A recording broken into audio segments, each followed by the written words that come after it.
Paren las rotativas, agárrense a sus asientos porque sí, señoras y señores, por fin, después de mucho tiempo, han encontrado la tumba de un faraón. Tutmosis II, te tenemos.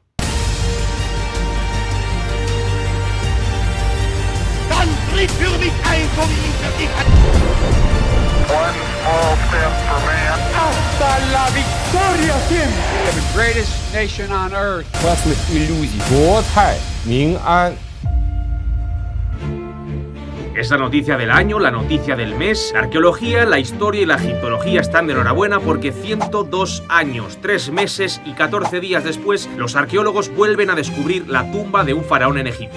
La noticia fue confirmada por las autoridades egipcias, en concreto por el Ministerio de Antigüedades y Turismo de Egipto, después de que varios medios internacionales se hubiesen hecho ya eco de la noticia. El propio Zahi Hawass, el mítico arqueólogo exministro de Antigüedades, estuvo en el cargo hasta en 2 ocasiones, declaraba esto hace apenas 10 años cuando le preguntaban por los próximos grandes descubrimientos en Egipto. Un día sabremos dónde descansaron Tutmosis II, Ramsés VIII y Nefertiti. No iba mal encaminado evidentemente Hawass, que tenía buena información, porque la tumba encontrada a unos 2,5 kilómetros del Valle de los Reyes es finalmente la de Tutmosis II. El Valle de los Reyes, que recordemos, es el valle donde se acostumbraba a enterrar a los gobernantes del Reino Nuevo. Como digo, es la primera tumba real descubierta en más de 100 años. Fue el arqueólogo británico Howard Carter, os sonará este nombre, el que el 4 de noviembre de 1922 descubrió la tumba de uno de los faraones más enigmáticos del Reino Nuevo, Tutankamón. La verdad es que casi nada o muy poquito se conocía de este faraón antes del descubrimiento de la tumba. Se conocía su existencia gracias al hallazgo de su cartucho o nombre en varias fuentes de la época. Se sabía también que había tenido un breve reinado de 10 años, ascendiendo al trono siendo todavía un niño. Conocíamos también lo limitado que fue su legado como faraón. Debido a su prematura muerte, murió con 19 años.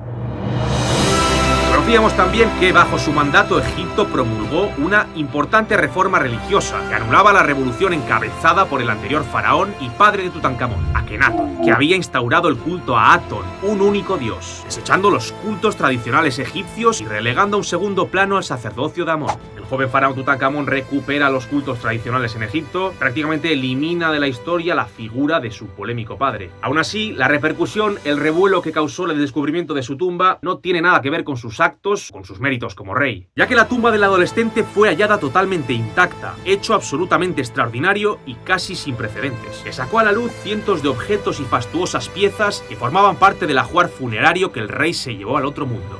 Dejamos a Tutankamón quietecito donde está y volvemos a la actualidad.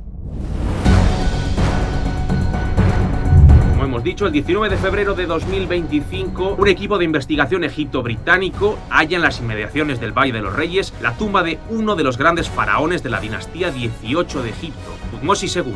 La confirmación del descubrimiento se produce 3 años después del primer hallazgo de la tumba, ya que fue en 2022 cuando los arqueólogos descubren la entrada y el pasadizo principal del sepulcro. En un primer momento y a lo largo de la investigación, se creyó que se trataba posiblemente del enterramiento de una reina de época tutmósida, ya que se encontraba muy cerca de las sepulturas de las esposas de Tutmosis III, su hijo, y de la reina Hatshepsut, su mujer. Finalmente, una última campaña de excavaciones llevada a cabo por el New Kingdom Research Foundation y el Consejo Supremo de Antigüedades de Egipto han sacado a la luz pruebas que indican claramente que esta sepultura pertenece al faraón Tutmosis II.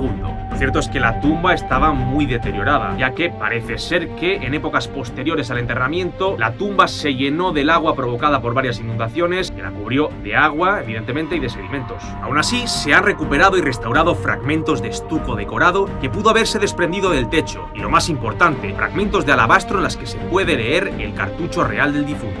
Es importante también poneros en contexto y aclararos un poquito, dar un poquito de luz al contexto histórico que explica la importancia de Tutmosis II. Y como he dicho, fue faraón del Reino Nuevo egipcio, concretamente el cuarto faraón de la dinastía 18, lo que situaría su gobierno entre el 1517 y el 1513 a.C., otro que reinó poco tiempo. Tutmosis II era el tercer heredero al trono en la línea de sucesión, pero las prematuras muertes de sus hermanos hicieron que este heredase el trono quizá de forma inesperada. El nuevo rey hereda un gran, vasto reino que ha ampliado fronteras más allá de lo imaginable en el Levante y en Nubia durante el reino de su padre, y que por tanto exige un gobierno que esté a la altura de su antecesor. No es fácil la tarea que tiene Tutmosis II, que a pesar de su corto gobierno parece salir victorioso de una campaña militar en Nubia y emprende varios proyectos de construcción en Elefantina y Coptos, que tengamos constancia al menos. Posiblemente una infección, quizá la malaria o una herida, fue la causante de su prematura muerte y del fin de su corto gobierno. Tras su muerte, Tutmosis II continuó con la tradición que inauguró su padre de utilizar el Valle de los Reyes como lugar de sepulcro, pero lo hizo algo apartado, a unos 2,4 kilómetros al oeste. Cabe destacar también que Hatshepsut, su esposa, heredaría el trono a su muerte y comenzaría uno de los reinados más gloriosos de la historia de Egipto, que nos ha legado, por ejemplo, las crónicas de sus espectaculares viajes de exploración al país de Punt, al sur, y uno de los templos más impresionantes del país del Nilo, precisamente el templo de la reina Hatshepsut, en Der el-Bahari. Se sienten, se palpan los ecos de grandeza de uno de los periodos más impresionantes de la historia de Egipto, al que Tutmosis II evidentemente aportaría su granito de arena. Hay que aclarar, por último, que la momia del rey no ha sido encontrada en la tumba. De hecho, esta fue encontrada ya en 1881 en el llamado Depósito Real DB320, en el Valle de los Reyes, en una tumba usada por sacerdotes del siglo XII a.C., es decir, cientos de años posteriores, para guardar y proteger a varias momias reales amenazadas por los constantes saqueos en la zona. La momia de Tutmosis II fue encontrada, por tanto, está bien guardadita en el Museo Egipcio del Cairo con el resto de momias. Se aclara también así, por tanto, el misterio de la ubicación de su tumba. La momia deja estar de alguna manera huérfana de tumba. Y los investigadores centran ahora su atención en el próximo gran paso: encontrar el ajuar funerario, el tan ansiado ajuar funerario de la tumba de Tutmosis II, que de momento está en paradero desconocido. Pero eso será más adelante, esperemos que lo podamos contar por aquí. Egipto suma una nueva tumba real a su enorme lista. Entre las estrechas paredes de la tumba C4 y a escasos kilómetros de la tumba de su padre, Tutmosis II cruzó el Nilo por última vez. En esta ocasión no buscaba grandes conquistas o hazañas, sino el mayor de los tesoros: la vida eterna.